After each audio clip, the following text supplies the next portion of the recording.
Hello, everyone. It's Miss Christensen, and I sure am missing you, and I'm missing our time together reading our novel, Coyote Sunrise, after lunch. And so I thought that I would record a chapter every day and send it out to you. And that way, if you wanted to keep up with what was going on with the chapters and we could still share this time together, it would be awesome.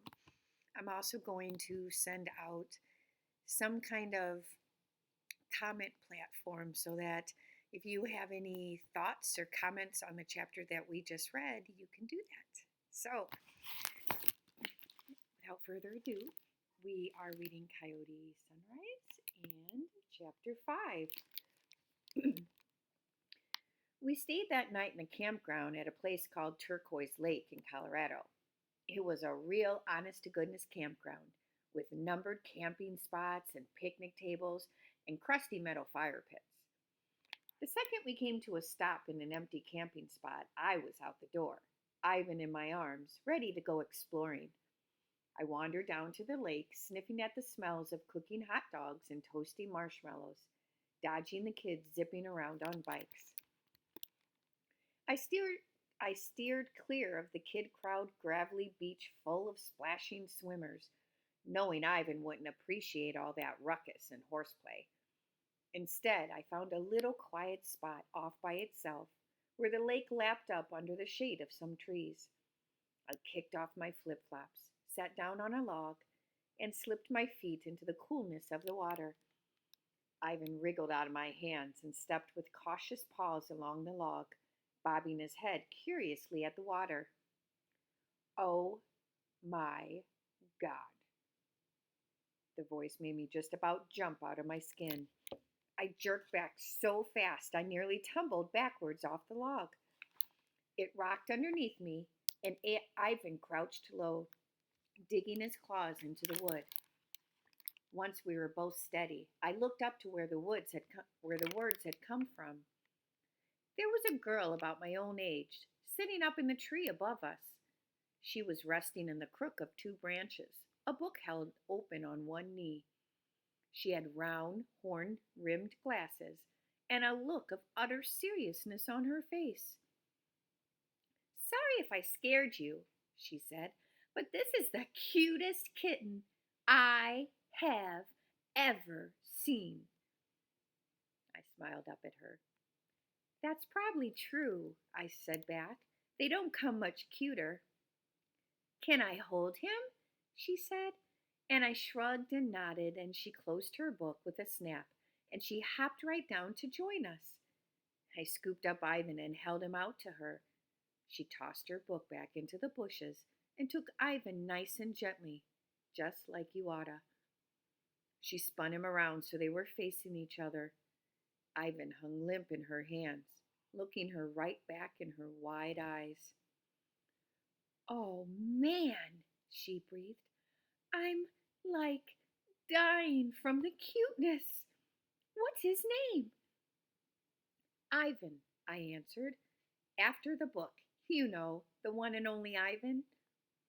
Her eyes shot sideways at me. "Are you kidding me? That's like my favorite book." "Me too," I said, warming right up to the girl.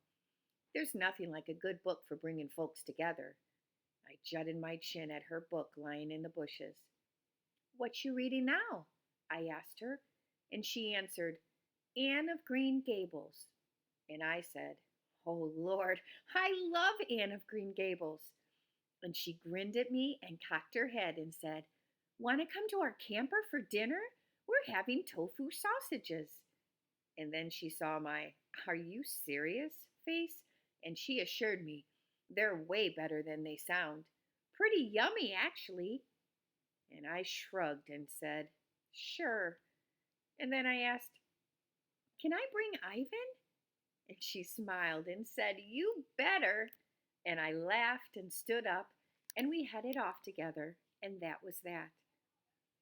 Sometimes making friends is tough, and sometimes it's as simple as finding someone who loves books and kittens as much as you do. The girl's name was Fiona, and though she gave me a look when I told her I went by Coyote, She didn't make a big deal out of it, always a good sign in a human being.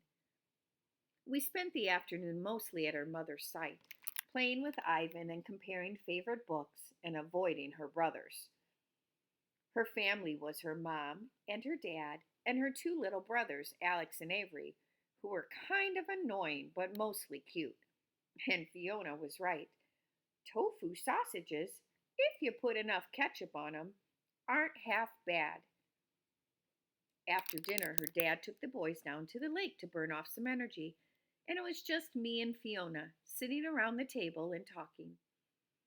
Fiona's mom puttered about, tidying up the campsite and jumping into the conversation from time to time. It felt like a family, like a sister and a mom. I liked it. I wouldn't have been willing to admit right then and there it felt like that, or that I liked it. But it did, and I did. Fiona and me mostly just gabbed about books, but we also covered other important topics like favorite pizza toppings, the worst songs on the radio, and national politics. Ivan scampered around us, sniffing for food and batting at anything that caught his eye.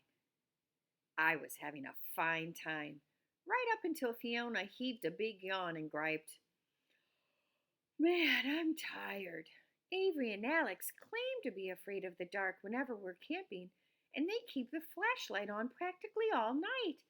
So annoying." "I know all about that," I said, pulling Ivan back from the bag of marshmallows he was sniffing. I guess I was all swept up in the relaxed family vibe that they were throwing off, because I kept talking without even thinking about it. My sisters used to always keep the hall light on, and that's when I caught myself. And I stopped quick and tried to think of something to change the subject, but it was too late.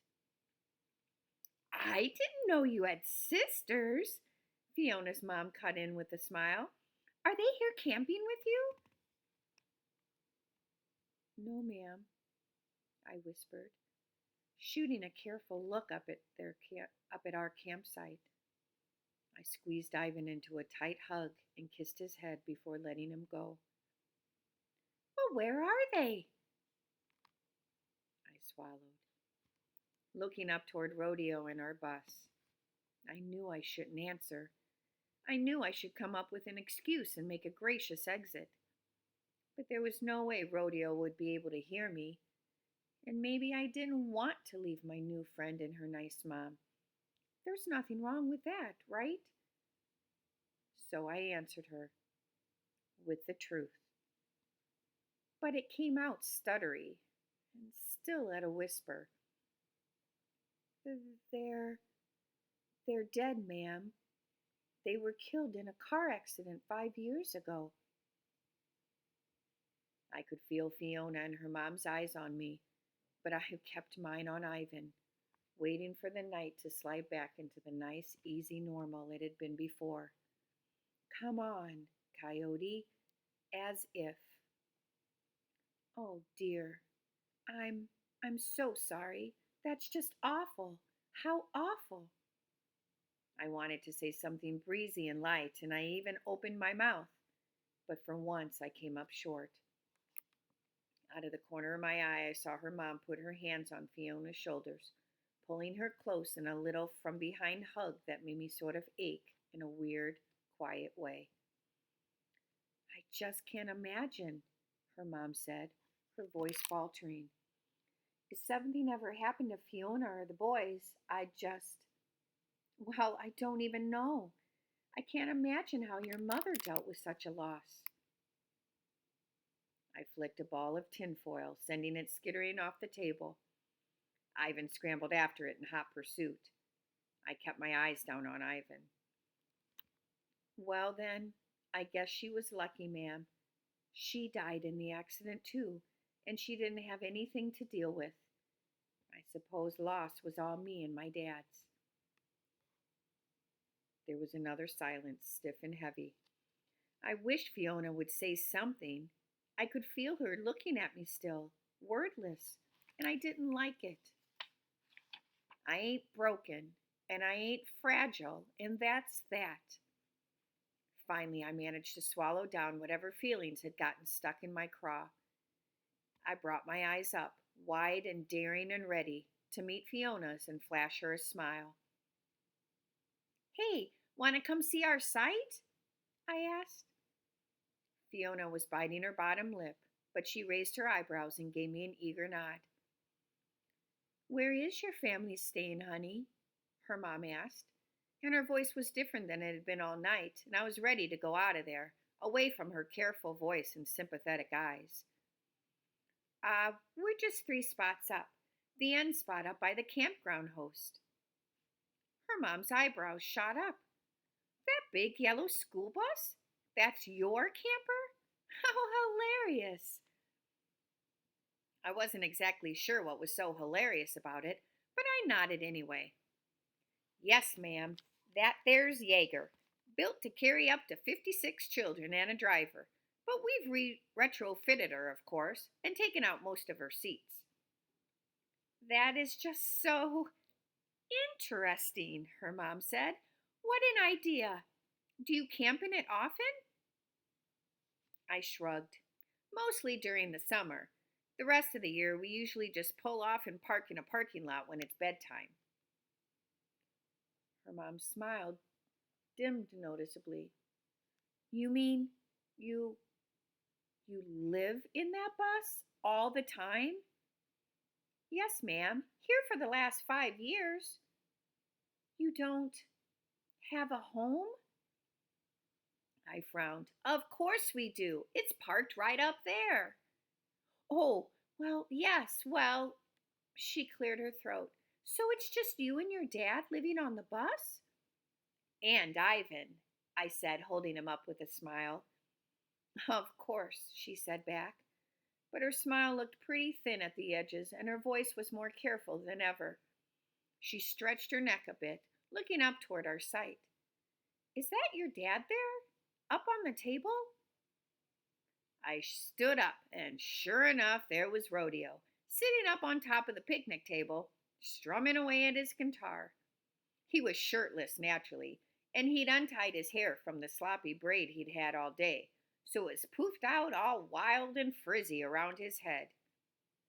Oh, yes, ma'am, I said, setting down Ivan on my shoulder, but don't tell him that.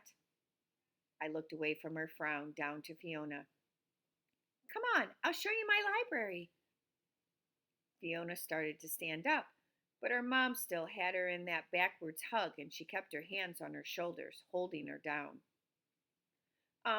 Actually, hon, it's pretty late. Time to start getting ready for bed, I think. Fiona scowled. What? Come on, Mom. It's not even dark yet. I'm sorry, her mom said firmly, then looked at me. But maybe you could come down and join us for lunch tomorrow. I knew the game. I'd seen how she looked at Rodeo, and I knew how he probably looked to her. It wasn't her fault, not really. She hadn't met him yet, hadn't gotten close enough to look into his eyes. She didn't know that if she actually did meet him, Rodeo would probably be one of her very favorite people. I don't hold it against her. None of us knows what we don't know, I guess. Thank you for having me to dinner, I said, and I gave her a real smile, too. Want to swim tomorrow morning? Fiona asked. Now, here's the thing. I knew I wouldn't be doing any swimming in the morning. Rodeo had his heart set on some Eastern Carolina barbecue, and we were making tracks that way as fast as we could. We'd be pulling out the next day before sunrise, when Fiona and her family would still be asleep. But here's another thing. I know goodbyes, and I hate goodbyes. The best kind of goodbye is the one you don't even need to say. So I smiled at Fiona and gave her a big nod. Absolutely. She grinned at me. Awesome. Come down after breakfast. You got it. See you then. I thanked her mom again and gave Fiona a hug and then walked off up down the road. And that right there was the perfect goodbye in my book. Easy cheesy. I walked up I walked back up to my freak dad and our hilarious four-fine home, and I didn't have downcast eyes or any sort of heavy heart.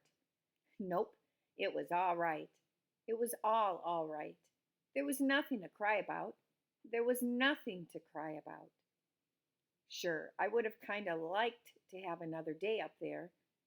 Sure, I would have liked to hang out with Fiona and talk about books and share secrets and build forts.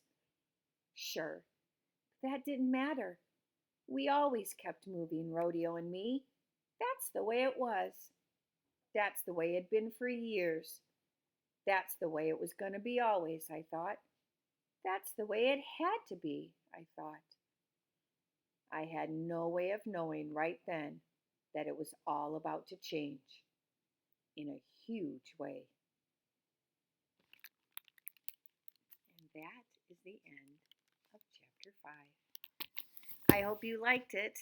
Please comment on the blog I'm going to be setting up, and I will see you tomorrow when I read chapter 6. Have a great night. Bye.